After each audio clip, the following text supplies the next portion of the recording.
Day 2 and the midway point on our inn-to-inn bike tour from Brandon to Vergennes, Vermont lands us appropriately in the town of Middlebury. Middlebury is the college town that's kind of just the hub of culture and commerce. We start with breakfast at Swift House Inn, the former residence of Jessica Swift. One of her claims to fame is she's the longest lived Vermonter in history. So she lived to be 110 years, 107 days. In contrast to that longevity, current owners Matt Robinson and Serena Kim are Los Angeles transplants, new to the inn scene. They purchased the property in 2020 during the COVID-19 pandemic. It gave us an opportunity to get our arms around the business while it was quiet, so that when it did emerge, we were much more seasoned than we might have been otherwise. We have big dreams for what we want this property to become. Someday we want to buy a farm so that we have more farm-to-table food. We want to expand a lot of our barns into event spaces. So we've got dreams powering us through. As we finish breakfast inside, outside, Olya Hopkins, co-owner of Inn-to-Inn Bike Tours, is transporting luggage for the Stringer family, cycling to reconnect post-pandemic. There's no cell phone work, TV, it's just being on the road, and we just get to have great conversation with each other, and this is my quality time with my dad. We haven't been together in 3 years, so it's been wonderful. Yeah. While the Stringers hit the road, we pause to enjoy a local treasure, the UVM Morgan Horse Farm in neighboring Weybridge. So the Morgan horse is the first breed developed in the United States.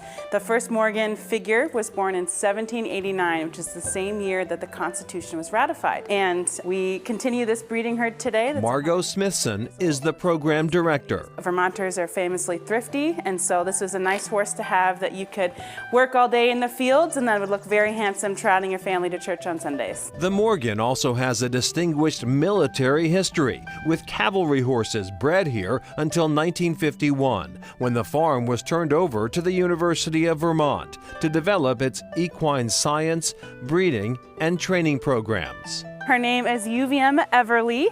We think she'll probably be a replacement for her mom. After an impromptu feeding, Don't do this at home or when you visit. Under supervision only. it's time to get back in the saddle for the longest ride of our tour.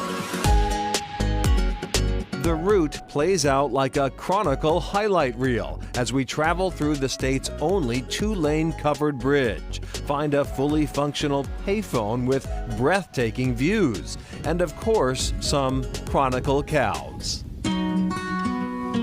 But at Chimney Point, it's the lure of a rocking chair and this 1785 tavern-turned-museum that brings us to a halt. We sit to enjoy both the company of site administrator Elsa Gilbertson and views of land treasured for millennia, since native people first came to these waters 7,000 years ago. The lake was like the interstate highway of the time. Samuel de Champlain was the first known European to be in this area, and he arrived in 1609. Inside the museum, history is neatly ordered and documented. There's evidence that they had glass window panes here. And Yes. how did this get here? The glass would have been made in France and shipped across the Atlantic in barrels of molasses.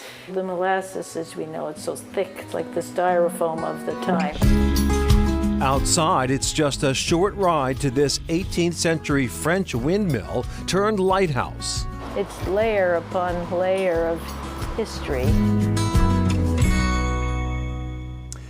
And back to the horses. Every horse born on the Morgan Horse Farm will have the initials UVM attached to its name. Horses born in the same year also share the same first letter. So in 2023, it was F, and a foal named Fern is actually part of a raffle that will take place in October as a fundraiser.